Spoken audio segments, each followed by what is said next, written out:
Blessed and happy Thursday to all of you, my dear friends, my dear brothers and sisters. Today is March 19, on the feast of Saint Joseph. The Gospel from the beautiful account of the Gospel of Matthew, chapter 1, verse 16 and verses 18 to 21 and verse 24, invites us to reflect on the quiet but profound faith of a man who trusted God even when life became confusing and uncertain. Joseph discovered that Mary was with child before they lived together. And in that moment, his heart must have been filled with questions and sorrows, right? Yet, the gospel calls him a righteous man because his righteousness was rooted not only in the law, but in mercy and humility.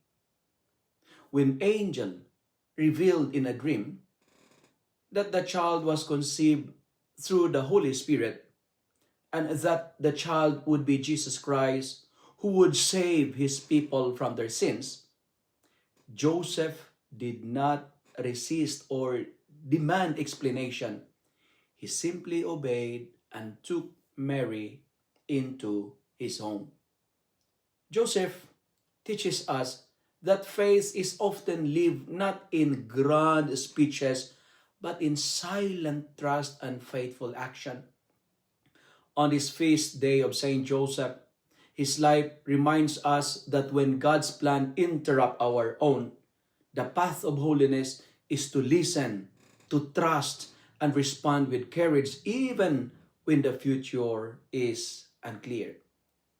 Let me end my reflection with 3S. First, silence. Today, learning to listen to God like Saint Joseph. Second S, surrender. Surrender to God's plan even if we do not fully understand.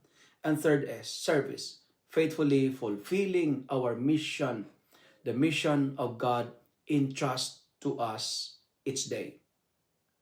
Friends, brothers and sisters, like Saint Joseph, the challenge and invitation for all of us today is to trust the Lord. Be righteous. Learn righteousness. And righteousness is listening to God, obeying His will, even if we don't understand. The call of Saint Joseph is not about convenience, but it's all about obedience.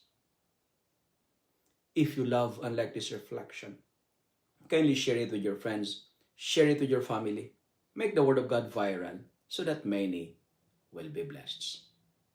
Amen.